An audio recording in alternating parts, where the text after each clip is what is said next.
Fala pessoal, beleza? Sejam todos muito bem-vindos. Hoje iremos recapitular um filme bem interessante de ação, mostrando a luta pela sobrevivência de um soldado atirador de elite que, ao fugir de terroristas, pisa numa mina terrestre em meio ao deserto e fica 52 horas sem poder sair do lugar, lutando contra tudo na esperança de resgate chegar. O filme da vez se chama Campo Minado, de 2017. O filme começa com um atirador de elite chamado Mike, que se despede de uma jovem no aeroporto e depois viajando em um helicóptero para sua próxima missão. Na próxima cena, Mike e seu observador chamado Tommy estão montados em um penhasco com vista para o deserto esperando seu alvo chegar. Tommy é um tagarela por natureza, enquanto Mike tem sua disposição mais séria. Eles notam várias pessoas a pé de um lado e vários veículos armados do outro se aproximando. O alvo de Mike é um homem de 65 anos, terrorista. Enquanto Tommy e a voz no rádio tentam fazer com que Mike tenha sucesso na missão, ele percebe que o grupo se reuniu para um casamento, e que o alvo poderia ser o pai do noivo. A missão se complica ainda mais quando o noivo e a noiva bloqueiam o alvo. Mike é obrigado a ter que atirar no noivo para chegar ao alvo, mas ele não consegue tirar uma vida inocente. Ele mente para o seu centro de comando dizendo que perdeu o alvo. A dupla então é localizada pelos homens armados que protegiam a cerimônia. Então, um breve tiroteio começa, o que faz com que o alvo imediatamente fuja, enquanto Mike e Tommy são forçados a recuarem e os homens armados começam a persegui-los. Durante a fuga, eles danificam seu GPS e se escondem atrás de uma formação rochosa. Os homens armados começam a caminhar em direção aonde eles estão, quando Mike rapidamente cria uma distração inteligente para desviar sua atenção e irem para o outro lado. Depois de conseguirem fugir, a dupla solicita a evacuação, mas são informados de que precisavam cruzar o deserto para chegarem numa aldeia que ficava a 5 horas de distância e lá serem resgatados. Eles seguem a pé resistindo às tempestades de areia e ao calor escaldante. Tommy entretém ou talvez irrite Mike com suas histórias de seu filho em casa. Vendo Mike em silêncio e aparentemente preocupado com alguma coisa, Tommy força Mike a se abrir. Ele revela que está tendo dificuldades em propor casamento à sua namorada Jenny. Tommy zomba dele por estar nessa situação e assustado com isso, mas também lhe dá conselhos dizendo que inicialmente os casamentos podem ser difíceis, porém com o tempo você pega o jeito. Ainda caminhando pelo deserto, o vento traz um sinal de alerta. Uma placa enferrujada voa e cai bem na frente deles, mostrando-os claramente que ali era um local de risco. Mike leva aquele sinal de alerta muito a sério, lembrando que 33 milhões de minas terrestres foram enterradas no deserto nos últimos 40 anos. Tommy garante que é apenas um truque do povo berbere para manter os inimigos afastados. Porém, Mike ainda está processando os riscos com cautela e sua mente preocupada com o sinal de alerta. Despreocupado, Tommy anda para trás alguns metros na frente de Mike, sendo um tremendo tolo e criticando-o por ser um pensador excessivo. De repente, um clique é ouvido e uma explosão se segue. Tommy havia pisado em uma mina terrestre. Enquanto fica temporariamente surdo, Mike dá um passo em direção a Tommy e ouve outro clique, onde seu pé esquerdo tinha pisado. Ele congela em estado de choque e a areia da explosão começa a limpar. Tommy sobreviveu à explosão, mas suas pernas abaixo dos joelhos foram amputadas. Ele então grita e estremece de dor. Mike, incapaz de se mover, luta para acalmá-lo. Quando nada parece funcionar, Mike menciona o filho de Tommy, o que lhe dá alguma motivação, e ele é capaz de injetar morfina em sua perna, que os fuzileiros navais carregam sempre no bolso da frente. Vendo o grande sofrimento de seu parceiro, Mike oferece tirar o pé da mina para o ajudar. Ele especula que talvez a mina em que pisou é velha e extinta.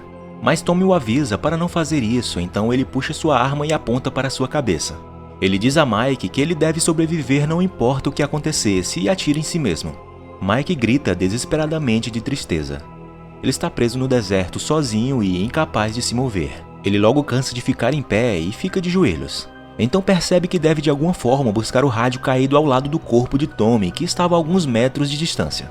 Ele tem a ideia de amarrar o cadarço do sapato a um machado e puxar a bolsa do rádio para perto de si. No entanto, ele descobre que a bateria do rádio tinha se esgotado e a reserva estava no corpo de Tommy. Mike fica abatido, mas pensa em um outro plano. Ele faz um arranjo improvisado para carregar a bateria do rádio usando energia solar.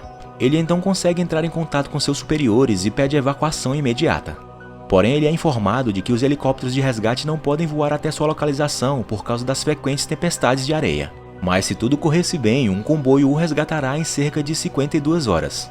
Mike fica frustrado com a resposta e o Major então sugere que ele tente cavar uma trincheira e pular nela, o que apenas resultaria na perda de um dos membros não vitais na explosão da mina, assim sem correr risco de vida. Mike, porém, decide aguentar e esperar pelo resgate, estabelecendo uma contagem regressiva em seu relógio. Então, outra tempestade de areia maciça surge no horizonte e o atinge com força total. Ele consegue suportá-la sem sair do local, com o pé na mina. Assim que acaba, a primeira coisa que ele percebe é que a tempestade trouxe o corpo de Tommy e, portanto, a bateria reserva bem ao lado dele.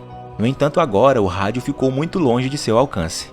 As horas passam, Mike fica sem água e fica cada vez mais desesperado e às vezes considera a ideia sobre atirar em si mesmo. Ele então percebe um Berbere vindo em sua direção, caminhando em zigue-zague. Mike tenta avisá-lo sobre as minas terrestres, mas o Berbere imita suas ações, aparentemente tirando sarro dele. Mike tenta explicar seu problema ao homem Berbere, mas ele somente insiste dizendo que Mike deve dar o próximo passo. Ele então pega o cantil de água de Mike e vai embora para algum lugar. Completamente desidratado e desesperado, Mike começa a beber sua própria urina, quando percebe um pequeno Berbere vindo em sua direção, trazendo de volta seu cantil de água. Ela o entrega e, para seu alívio, está cheio com água. Mike então consegue saciar sua sede. Embora a menina não fale palavra alguma, usando seus soldadinhos de brinquedo, ela aparentemente diz a Mike que ele tem que sair da mina e seguir em frente. Mike diz a ela que ele não pode se mexer e a pede que vá buscar o rádio para ele, mas a menina não entende. Desesperado, Mike fala mais alto, assustando a garota, que logo sai correndo para longe dele. A noite cai e a temperatura começa a despencar. Mike acende uma fogueira para se manter aquecido, então, após algum tempo, ele começa a ouvir ruídos de animais selvagens se aproximando. Ele pega seu telefone e olha as fotos de sua namorada para se manter distraído e encontra um vídeo dela. No vídeo, Jenny diz a ele que o está esperando de volta. Acrescenta dizendo que Mike deve ganhar a guerra e voltar para ela o mais rápido possível. Então ele começa a ficar emocionado e com medo de nunca mais a vê-la. Cansado de tudo o que estava acontecendo, ele começa a adormecer, mas de repente o fogo se apaga e ele se encontra rodeado por animais selvagens. Ele tenta assustá-los com sua arma, mas falha. Talvez se ele tivesse assistido um pouco mais de A Prova de Tudo com Bear Grylls, se sairia melhor nessa, mas enfim. Os animais arrastam o corpo de Tommy para longe, então um deles começa a avançar em direção a Mike. Porém, usando sua lanterna, ele consegue atirar em um deles que, ao correr, pisa numa mina terrestre, causando uma explosão e afugentando os outros para longe. A manhã chega e o mesmo homem Berbere aparece novamente. Ele diz a Mike que ele tem muita sorte, pois sobreviveu até agora mesmo depois de pisar em uma mina terrestre e passar a noite no deserto com animais selvagens. Ele mais uma vez sugere a Mike que dê um passo à frente, porém Mike não dá ouvidos e diz que ele provavelmente sabe a localização das minas, pois ele sempre anda em um padrão.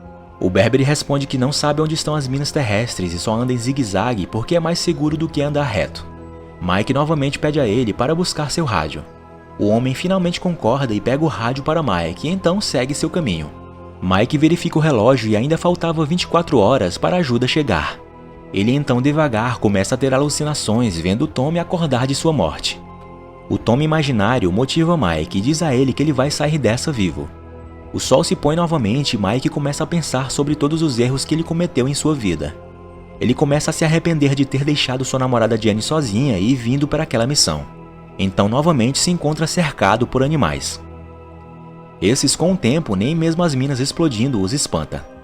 Mike começa a atirar sem rumo neles no escuro, mas os animais ainda o atacam. Ele então se perde em seus pensamentos enquanto luta contra os animais selvagens. Conforme o sol nasce, Mike acorda de volta à realidade e vê que os animais selvagens que o atacaram estavam mortos ao redor dele. Apesar de estar sozinho e não poder se mexer, ele conseguiu matar todos. Mike está naquele deserto sozinho, com o pé sobre a mina e sem se movimentar já por 45 horas. Ele então recebe uma comunicação de seu capitão que o informa sobre a equipe de resgate estar atrasada. Ele o pergunta se ele aguenta mais 17 horas devido a problemas que o comboio teve que enfrentar no caminho. Mike então responde que não conseguiria aguentar esse tempo a mais. O Major então diz que tem alguém que quer falar com ele. Mike então ouve a voz de Jenny. Ele freneticamente começa a se desculpar com ela por deixá-la, por bagunçar tudo e destruir tudo que ele toca.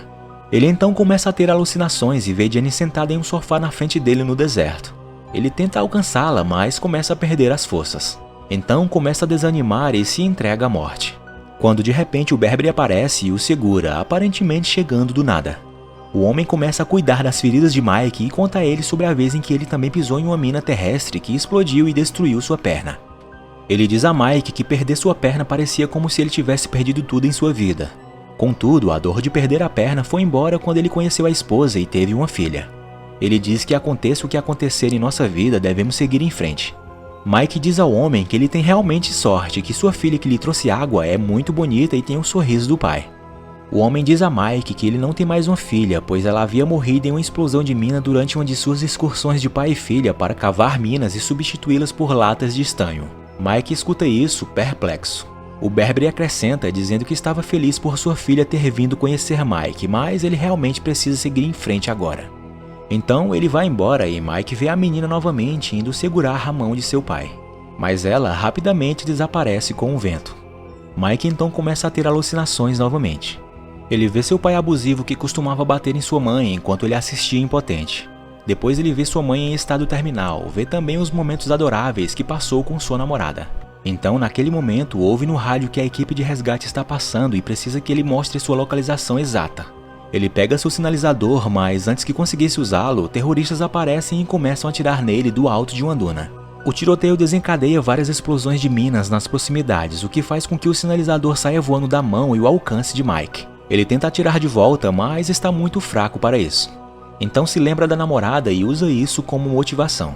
Mike então usa sua arma para atirar no solo e desencadeia explosões de minas ao redor dele, o que cria uma fumaça de areia camuflando-o do inimigo. Ele então rapidamente pega seu rifle de atirador e elimina os terroristas. Com a equipe de resgate passando, o sinalizador ainda está fora de seu alcance. Porém Mike lembra das palavras do homem Berbere dizendo: "Você tem que seguir em frente." Ele então escolhe dar um salto de fé e dar um passo à frente, pensando que se o pior acontecer, o comboio viria resgatá-lo e tratar de seu ferimento. Então ele tira o pé da mina e nada acontece, não há explosão. Ele descobre que a mina em que pisou era na verdade uma lata que provavelmente foi colocada lá pela filha do Berbere quando ela estava viva. Todo esse tempo que o morador Berbere dizia a ele para seguir em frente com sua vida e voltar para sua namorada era de fato literal. Mike está aliviado por estar vivo, apesar dos ferimentos não letais de armas de fogo que sofreu no impasse. Ele então começa a chorar, talvez por estar aliviado sabendo do fato de que será salvo ou por estar com raiva por não ter percebido antes o que precisava fazer. Seja qual fosse o motivo, uma coisa era certa: esse incidente mudaria sua vida completamente e o fez aprender uma valiosa lição. Ele então dispara o sinalizador e desaba no chão. A equipe de resgate o encontra e o leva daquele lugar onde ele tanto sofreu. Chegando de volta em seu lugar, no aeroporto, Jenny estava esperando por ele com lágrimas de felicidade nos olhos. Mesmo antes de abraçá-la, ele se ajoelha como fez em diferentes fases de sua vida e então a propõe em casamento, prometendo não deixá-la sozinha novamente. Eles então agora podem seguir em frente, um passo de cada vez. Station on Mars. No ano de 2042, 4 cientistas especialistas em cianobactérias da Aliança do Programa de Migração para Marte foram enviados ao planeta para realizarem pesquisas e testarem experimentos, onde temos Wei Feng, que é responsável por coletar amostras das rochas em Marte, Richard Bolton, que é um cientista biólogo junto com seu animal de pesquisa, um camaleão, e seus 2 ajudantes, Hannah e Thomas. Quando de repente começa a cair uma chuva de meteoros em sua área designada, forçando Wei Feng a entrar imediatamente no veículo de pesquisa e retornar rapidamente para sua base. Enquanto isso, seus 3 amigos que já estavam lá quase se ferem após um dos meteoros atingir uma das salas perto de onde eles estavam. Felizmente, nada aconteceu de grave que impedisse eles de saírem da área afetada, sendo assim capazes de realizar o processo de evacuação usando a nave de fuga e deixando a pesquisa de Richard para trás. Mas as coisas ficam ainda mais difíceis quando uma enorme tempestade de areia varre toda a área, fazendo assim todos os sinais de comunicação caírem. Richard e os outros cientistas que estavam na nave insistem em esperar a chegada de Wei Feng, sacrificando um pouco de combustível para evitar que a nave desmorone em meio à tempestade. E não muito tempo depois, as luzes do veículo de pesquisa de Wei Feng são vistas pela tripulação, porém fracamente devido à tempestade que também impediu do veículo continuar andando por conta da exaustão dos motores. Isso então forçando Wei Feng a andar a pé até a nave no meio da tempestade, até que finalmente ele consegue chegar. E então eles dão partida no foguete para saírem da atmosfera de Marte, quando de repente avistam do lado de fora da janela uma criatura gigante parecida com uma baleia pairando em direção a eles. A criatura desconhecida, que também foi detectada no radar, ataca a nave, fazendo com que ela fosse danificada e caísse nas planícies do planeta Marte. Uma sonda espacial chamada Wanhu, pertencente ao estado da China, está atualmente atravessando a órbita do planeta Marte em sua segunda missão para a lua de Júpiter, chamada Europa.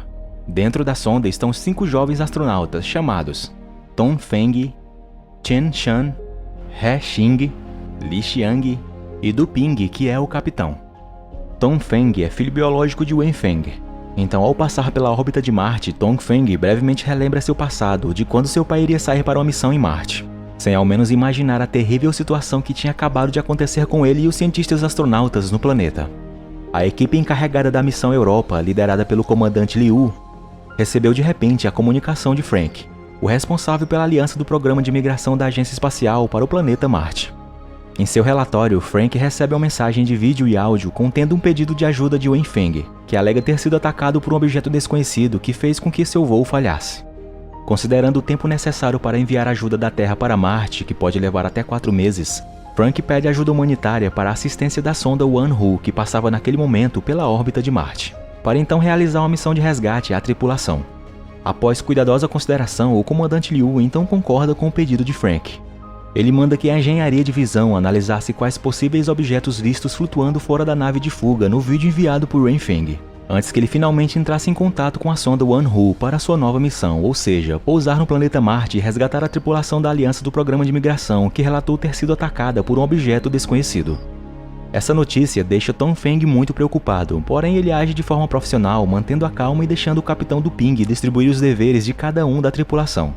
Chen Shan foi designada para permanecer na nave e mediar o contato com a base no planeta. He Xing foi encarregada de dar o suporte médico. Li Xiang fica encarregado da pesquisa de bioquímica em Marte, além de examinar o que é esse objeto desconhecido, enquanto Tongfeng e o capitão Du Ping estão encarregados de serem piloto e copiloto principal para seu desembarque em Marte. Depois de tudo isso, Chen Shan prepara o relatório para o capitão Du Ping e ao restante da equipe. Eles então embarcam numa pequena nave para entrarem na atmosfera do planeta Marte. No entanto, assim que eles entram, são recebidos pela criatura gigante que imediatamente se move em direção a eles e causa a perda da conexão com a sonda Wanhu. Vendo o monstro aterrorizante se aproximando, Tongfeng assume o controle manual da nave, que por fim consegue salvá-los de 2 ataques do monstro. Apesar de pousar com segurança e serem perseguidos pelo monstro, as manobras realizadas por Tongfeng drenou bastante combustível da nave e por isso o capitão Du Ping divide o grupo em 2 equipes, onde Tongfeng e He Xing foram enviados para o local da queda da nave de fuga para ajudarem os cientistas, enquanto Li Xiang e o próprio capitão Du Ping irão para a base de Marte para procurar combustível. Enquanto isso, Chen Shan, que perdeu o contato com a nave de desembarque, relata imediatamente isso para o comandante Liu, que pede a ela que tentasse entrar em contato com a base de Marte. A pede também as imagens do planeta e o espectrolograma para analisar o que poderia ser o objeto desconhecido. Por outro lado, o capitão Du Ping e Li Xiang se aproximam da sede principal de Marte e encontram um veículo totalmente carregado com energia solar. Du Ping então toma a iniciativa de usar o veículo para buscar Tongfeng e He Xing, que relatou a ele ter encontrado a nave de fuga caída dos cientistas em Marte. Tongfeng e He Xing encontram 3 dos 4 cientistas. Richard foi encontrado inconsciente, porém logo acorda. Hannah estava em estado crítico. Thomas foi declarado morto, enquanto Wenfeng não foi encontrado. Não muito tempo depois disso, o capitão Du Ping chega e leva todos eles para a sede principal de Marte, sem conseguir se comunicar com Li Xiang. Enquanto He Xing estava fazendo tratamento no corpo de Hannah dentro da sala, no lado de fora o capitão Du Ping junto com Tongfeng questionam Richard, quando de repente a porta perto dele se abre sozinha de forma suspeita, o que faz Tongfeng pegar o machado e verificar, quando descobre que era somente Li Xiang que tinha conseguido chegar. O capitão Du Ping então designa Tongfeng e Li Xiang para procurar o paradeiro de Wenfeng, que ainda era desconhecido. Não demora muito, enquanto eles ainda procuravam, Li Xiang encontra na parede do corredor marcas de sangue. Preocupados que Wenfeng estivesse lá, eles decidem entrar na porta em frente ao corredor, onde os levava para a sala de plantas. Eles cuidadosamente começam a explorar o lugar, até que de repente Li Xiang é surpreendido com um animal que o agarra em seu pescoço com a língua. Tongfeng então o salva rapidamente da armadilha do animal e eles correm em seguida, separando-se para evitar que o monstro os alcançasse. Li Xiang acidentalmente tropeça no corpo de Wenfeng, que estava em estado inconsciente. Ele então avisa Tongfeng ao capitão que o encontrou. Tongfeng e Li Xiang tentam carregar o corpo de Wenfeng para uma sala médica enquanto evitam ser pegos pela criatura. E assim que Tongfeng estava prestes a ser devorado, o capitão Du Ping chega e o salva, cravando uma barra de ferro no corpo do monstro. Aquela noite, enquanto estavam na sala médica, Wenfeng finalmente acorda e fica surpreso ao ver seu filho naquele lugar, seguindo seus passos como astronauta. Mas não havia muito o que falar, fazendo com que eles percebessem que Richard havia desaparecido junto com uma seringa de He Xing. Eles imediatamente saem e o encontram tentando tratar do monstro que atacou Tongfeng e Li Xiang. Foi aí que todos os problemas começaram a ser revelados, onde Richard conduziu experimentos genéticos em 2 animais, um bebê camaleão e um filhote de baleia, usando bactérias encontradas em um meteoro que caiu na superfície de Marte. Em vez de mudar o ambiente marciano para que se torne um lugar habitável, Richard pensa em mudar a genética humana para que eles possam se adaptar ao planeta Marte.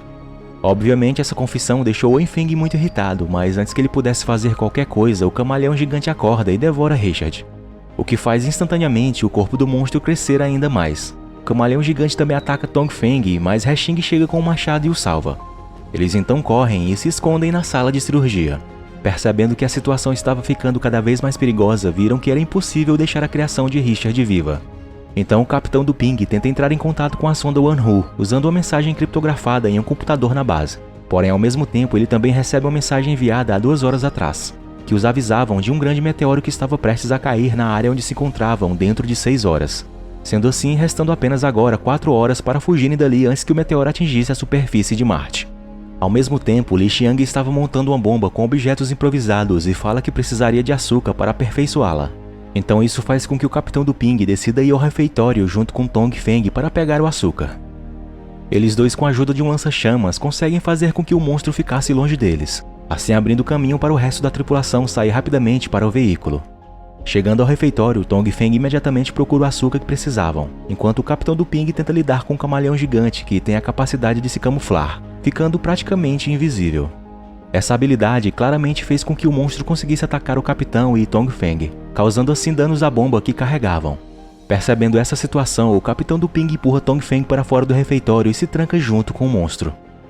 Ele tinha que fazer isso porque o explosivo automático da bomba caseira foi danificado e precisaria ser detonado manualmente, deixando Feng Tong triste e desesperado porque não queria deixar seu capitão para trás. Mas não tem jeito, e então Du Ping entrega sua capitania para Dongfeng e o pede para que lhe prometesse levar todos da tripulação embora de Marte com segurança. Porém, a outra razão foi que Du Ping teve um problema no coração logo após pousar em Marte. Então era certo que ele não conseguiria ser capaz de sobreviver ao voo de volta para a sonda Wanhu, sendo essa então a única maneira que ele poderia ajudar sua tripulação uma última vez. Então Dongfeng se retira do local, que logo em seguida explode e se encaminha para a nave. O resto da tripulação já na nave pensa em como escapar do monstro colossal que com certeza iria atacá-los a qualquer momento, sabendo que a criatura poderia detectar radiação eletromagnética emitida por naves e veículos. Wei Feng então assegura para a tripulação que eles definitivamente sobreviveriam se voassem a uma velocidade mais rápida do que a do movimento do monstro. Na nave, o transmissor estava funcionando perfeitamente, então entra em contato com Chen Shan, que lhes dá notícias chocantes sobre o meteoro que cairia no território onde eles estavam em aproximadamente agora 15 minutos.